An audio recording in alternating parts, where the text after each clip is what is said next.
βασιλεία αυτού πάντοτε.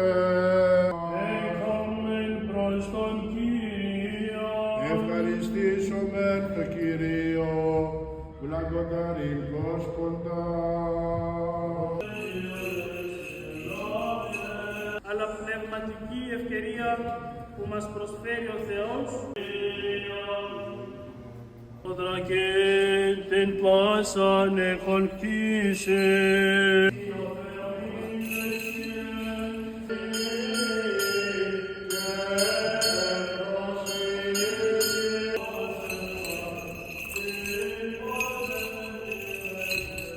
Ο εν σπηλαίο γεννηθείς και εν βάθεν ακτηθείτε τιμών σωτηρίων Χριστός ο αληθινός Θεός ημών, η ειρήνη στον κόσμο, La paix dans le monde, στην πατρίδα του καθενός, dans la patrie de tout un chacun στην de nous, Ουκρανία και στη Μέση Ανατολή, στην Παλαιστίνη που έχουν δύσκολες ημέρες, en Ukraine et partout en Europe et en Palestine où ils passent des journées difficiles.